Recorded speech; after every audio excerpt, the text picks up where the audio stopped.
Literal na sakit sa ulo ang marumi at mabahong tubig na umaapaw mula sa isang manhole sa Tondo, Maynila. Delikado rin sa mga motorista kaya hinanapan ng solusyon ng inyong Kapuso Action Man. Kanal na imbes na daluyan ng tubig, nagbubulwak pa umano ng marumi at mabahong tubig mula sa manhole. Iyan ang inireklamo ng mga residente sa kahabaan ng Pampanga Street sa Gagalangin, Tondo, Maynila. Masakit sa ulo, yung amoy. Nandyan lahat po, matagas.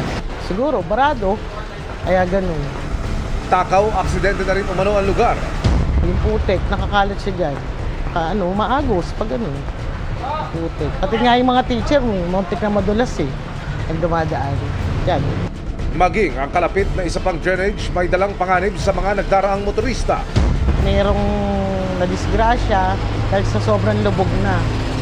Yung nila, yung bakal na bilog, lumubog na siya. Balit tinakpan na lang namin sila ng sako.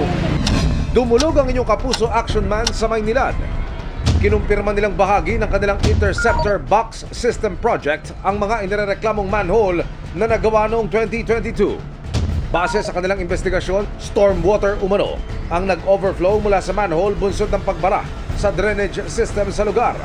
Para masolusyonan ng sumbong, agad nag-deploy ng declogging team ang Maynilad para matiyak na maayos na dumadaloy ang wastewater sa interceptor box system at sa sewer lines. Tumulong din sila sa mga tauhan ng DPWH at lokal na pamahalaan ng Maynila sa pag-declog ng baradong drainage. Umabot umano sa 12 sako ng basura ang nakuha ng grupo. Ipinaayos na rin ng Maynilad sa kanilang contractor ang bumaong takip ng manhole. Paliwanag nila, maaaring lumubog ito dahil sa vehicle traffic at kondisyon ng panahon. Lubos namang nagpapasalamat ang nagrereklamo.